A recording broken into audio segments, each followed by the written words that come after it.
Halo, selamat malam dan selamat datang di TNM episode malam minggu. Oke, kita masuk email ya.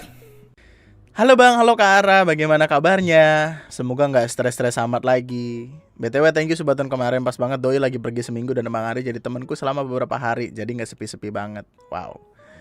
Jadi di email kali ini aku mau cerita tentang bagaimana aku bisa berakhir dengan cowokku yang sekarang dari sudut pandangku plus dari cerita dia juga, serta menyembuhkan dia dari kewibuan kronis di akhir-akhir cerita.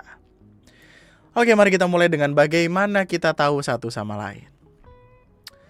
Kita saling kenal dari SD, yang menurut aku, dia setelah ini akan jadi si Doi hanya sekedar teman laki-laki biasa, dan aku gak begitu ingat juga soal Doi ini.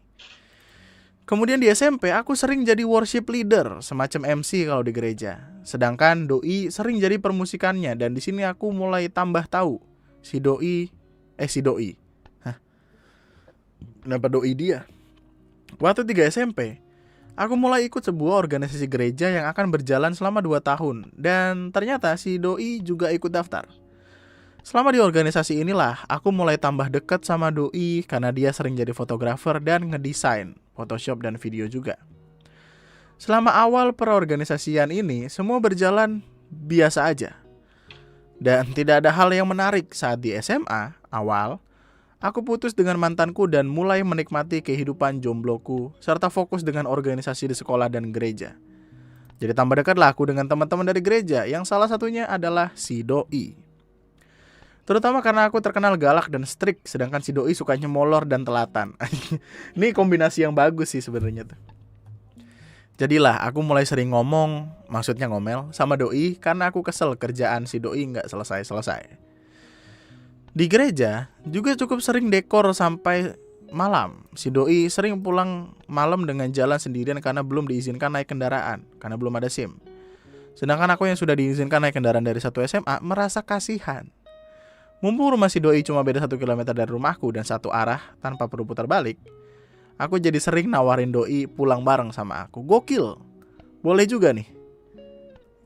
Jarang-jarang loh ada cewek yang nganterin cowok. Jarang-jarang.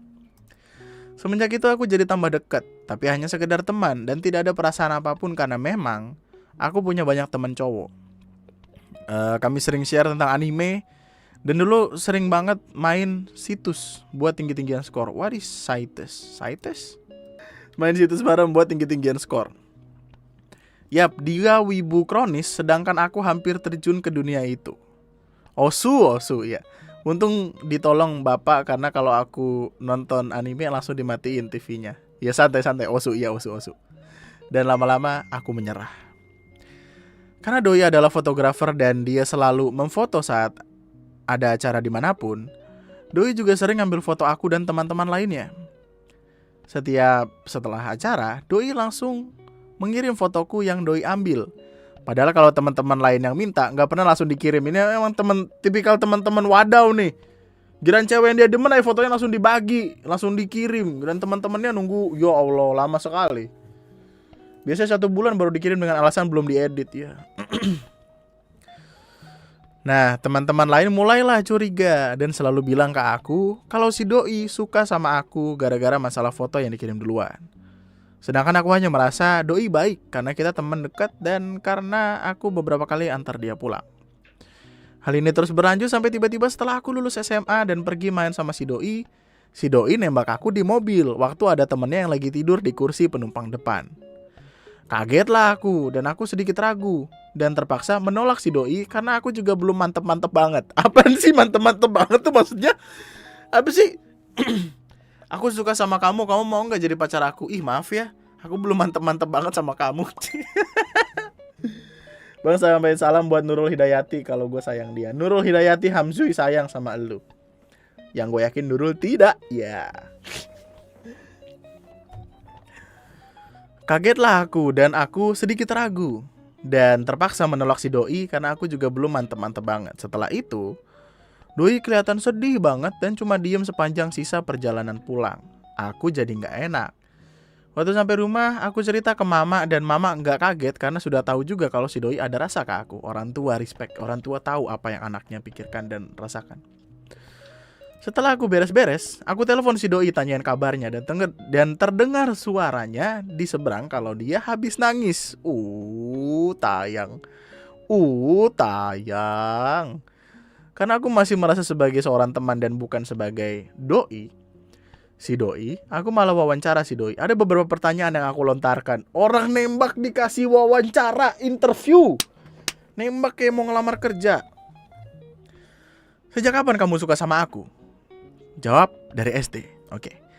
Kenapa baru deketin sekarang? Soalnya kamu sering bilang baru boleh pacaran setelah lulus SMA. Bagus. Oportunis bagus. Siapa saja yang tahu? Intinya semua keluarga besar tahu. Supirnya tahu. Teman satu sekolah juga banyak yang tahu. Pokoknya hampir semuanya tahu. Respect. Tadi teman lu tidur beneran atau enggak? Jawabannya enggak. Dia cuma pura-pura tidur supaya aku bisa ada kesempatan. Respect, teman yang baik. Teman-teman kayak gini harus diperjuangkan sampai mati.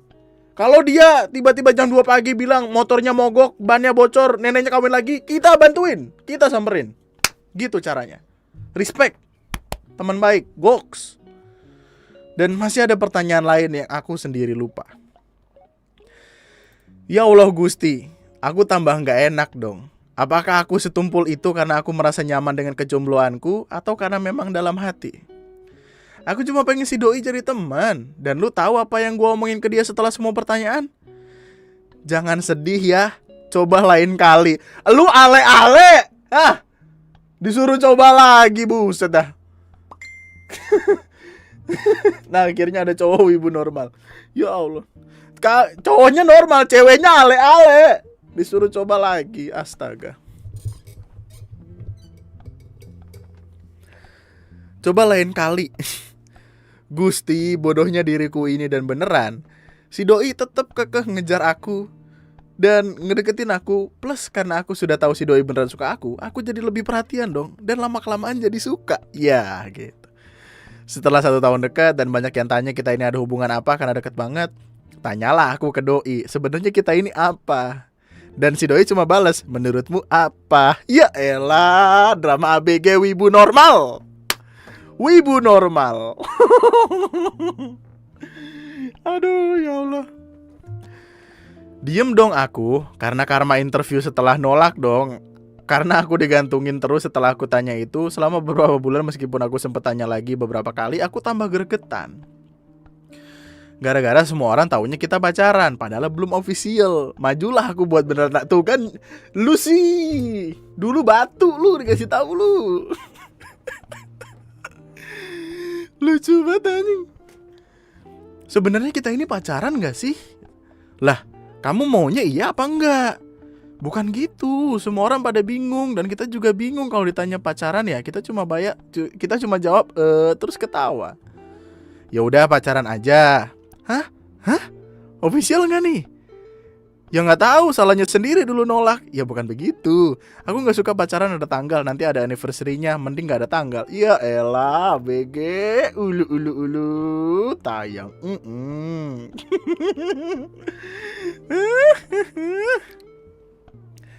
Bangke, dalam hatiku aku mesum sekeras-kerasnya.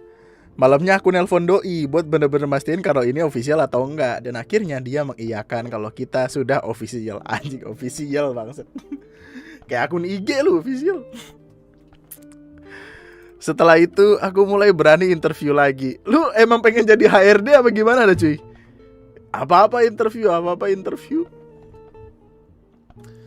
Jadi karena si doi ini dulu sempat wibu kronis, terus tiba-tiba sembuh entah kenapa. Ternyata alasan dibaliknya adalah aku. Si doi dulu banyak banget punya nendroid cewek big boobs. Dan masih banyak yang lainnya, tapi tiba-tiba disingkirin. Semua waktu aku mau ke rumahnya doi. Dan dipindahkanlah semua itu ke gudang dan tidak pernah dipegang lagi. Dan menormalkan semua hak miliknya. Dari HP, kamar, rak, sampai dompet disterilisasi. Dari gambar-gambar yang ya tahulah ya. Oh, coba memahami cowok lain, men. Come on. Selain itu, si doi juga pernah cerita. Sewaktu aku masih pacaran sama mantan gue di gue malah ditojak 7 kali, cuk. Sama cewek yang di happy ending. Hidup lu berarti perlu coba lagi. Lu tadi lupa sama kata ceweknya, coba lagi. Ya. Ale-ale. Sewaktu aku masih pacaran sama mantanku yang di SMP atau SMP awal, dia nggak pernah berani deketin aku karena aku masih punya orang. Yang mana nggak boleh disentuh. Enggak deng. Sebelum ada cincin yang melingkar di jari cewek itu, terobos. Anjay, terobos. Karena aku tidak bisa disentuh, si doi selalu berdoa dong. Ya Allah. Si doi selalu berdoa dong supaya aku dan mantanku putus. Dan dia bisa mulai ngedeketin aku. Ya Allah. Dan pada akhirnya doanya tercapai karena aku dan mantanku putus waktu SMA awal. Karena kita masuk di sekolah yang beda dan mulai merasa bosan. Ya Allah. Pengen ngedapetin cewek pakai doa, bantuan Tuhan. Respect. Biasanya orang kalau pacaran lupa sama Tuhan, ini pacaran dibantu sama Tuhan lewat doa. Respect. Oh iya, akhir-akhir ini temen dekatnya si doi kasih tahu aku sebuah kartu dengan gambar depan seorang gadis Jepang dengan swimsuit. Swimsuit itu baju renang. Yang mana itu adalah kartu milik si doi dulu yang disimpan di dalam dompet yang kemudian dititipkan kepada teman dekat si doi sebelum pergi bersama aku karena si doi tahu aku suka buka dompet temen diem-diem buat lihat foto KTP atau SIM-nya. Memang kurang ajar. Emang kurang ajar elu, Wawan. Waktu aku ngembaliin kartu itu ke doi, doi langsung ambil dan robek-robek kartunya sampai kepingin kecil dan dibuang. Katanya itu masa lalu sambil ketawa. Well, aku sudah mengetahui kewibuan dan menerimanya. Sekarang semua itu cuma jadi sebuah komedi dan kalau kami membahas tentang kewibuan itu sudah kayak hal biasa yang lucu. Demikian ceritaku dan doi. Thank you so much sudah sempat dibacakan. Semoga Bang Andri ke arah langgeng terus. Terima kasih banyak atas waktu luangnya kawan-kawanku sekalian. Terima kasih banyak sudah hadir pada malam hari ini. Sepertinya malam hari ini kita cukupkan sampai di sini. Semoga cerita pada malam hari ini bisa membuat kita semua happy lagi menjalani kehidupan. Mohon diingat, kehidupan itu berat ya. Meskipun gak akan seberat cerita-cerita yang tadi, tapi ada beratnya lah, ada beratnya. Terima kasih banyak atas waktu luangnya.